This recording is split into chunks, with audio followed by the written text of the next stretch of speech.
Welcome to the deep dive. This week, we've been digging through the Azure ecosystem again. We're looking at the key developments from, let's see, July 7th to July 11th, 2025. Our goal, as always, is to sort of cut through the noise and give you the critical insights, especially if you're, an Azure architect or developer trying to keep up. Exactly. And this week, it's quite a mix. We're seeing updates touching foundational security, which is always big, but also operational flexibility and data management, data mobility, really. We'll try to unpack what these actually mean for your deployments, the practical side. Okay, let's dive right in then. Looking through the updates, one thing really jumped out at me: security. There seems to be a real push, particularly around trusted launch. Yeah, you're right. It's definitely a theme this week. It feels like a strategic consolidation for Microsoft.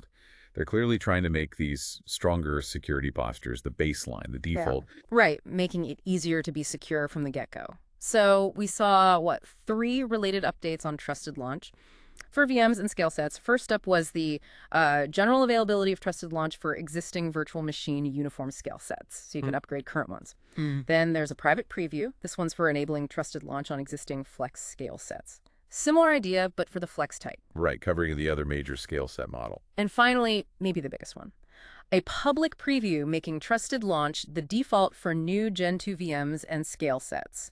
And that includes Azure Compute Gallery resources, too. Yes, that progression is really interesting to watch. The GA for uniform sets, that's an immediate win, right? Yeah. For stuff you already have running. Yeah, immediate value. The private preview for Flex shows they're rolling it out methodically, making sure it works across the board. But, making it the default for new deployments. That's the real signal. It's a shift, yeah. It really is. Yeah. It's Microsoft basically saying, look, security by design is baked in now. For you listening, this means, fundamentally better protection against advanced threats, things like bootkits, because it verifies the whole boot chain. And it's not just technical. It changes how you might think about compliance checks, your risk posture, less manual work to get to a secure baseline. It's there from day one. Okay, so less configuration drift on security settings for new stuff. That's huge. Definitely. All right, sticking with security, but shifting just a bit.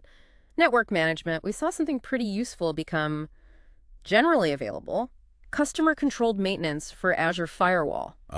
Yes. This is a big one for operational teams, a real win. What does it really unlock for people managing those firewalls? Well, predictability, mostly. Before this, platform maintenance on your firewall could happen somewhat unexpectedly, maybe not at the best time for your business. Now, you can actually define a recurring daily maintenance window. It needs to be at least 5 hours long, but you set it. So your firewall won't get those platform updates outside of the window you choose.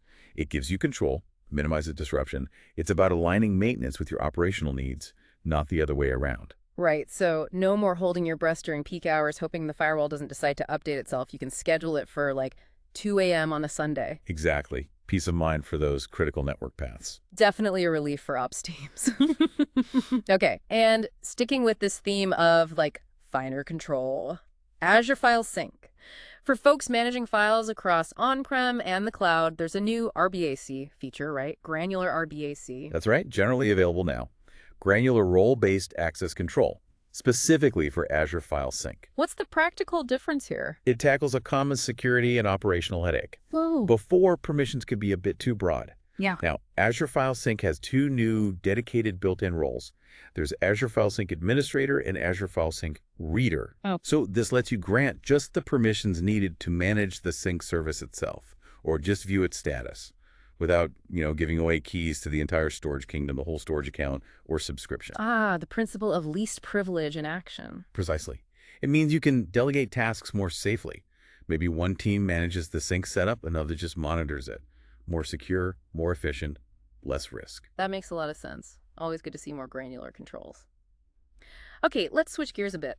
Automation. This looks like a really practical update for, anyone scripting or managing automated tasks in Azure.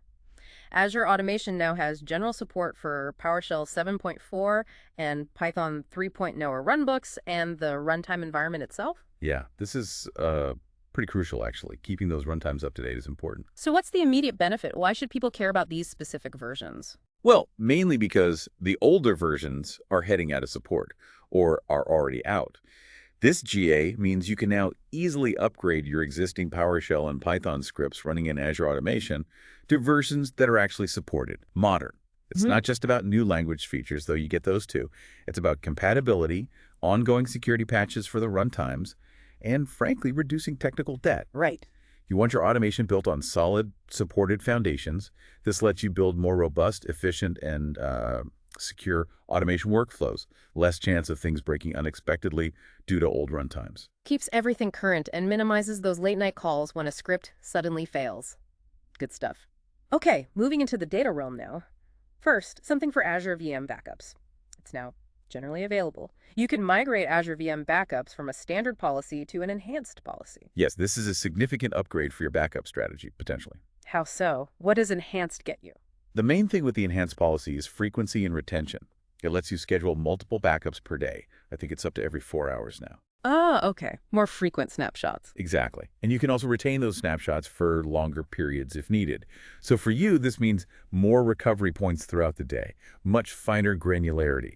If you have really tight recovery point objectives, RPOs, maybe needing to restore to just a few hours ago, this enhanced policy makes that much more achievable than the standard daily backup. Got it. So better RPOs and more flexibility in how long you keep those frequent snapshots. Precisely. Improves your overall data recovery posture. Okay, useful.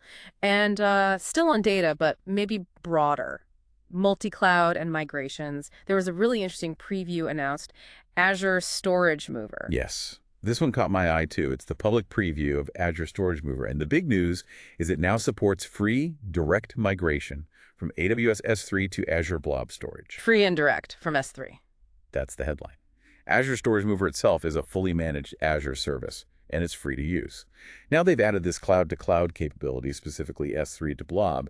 This really simplifies what could previously be a complex, maybe costly process involving intermediate steps or third-party tools. Yeah, I can see that. So if you're running a multi-cloud setup, or maybe you're planning a full migration from AWS to Azure, or even just need to move large data sets over, this potentially makes it much, much easier. It removes friction, could lower complexity, maybe even costs associated with that data movement. It's about making data mobility between clouds smoother. Wow, okay. That sounds like it could be a bit of a game changer for certain scenarios. Removing that barrier for S3 to Blob is significant. It definitely feels like a strategic move to ease transitions into Azure. Okay, so let's try and wrap this up. What's the big picture from this week's updates? We saw that clear strategic push on security with Trusted Launch becoming the default baseline. That feels important. Foundational security being front and center. Then more granular control.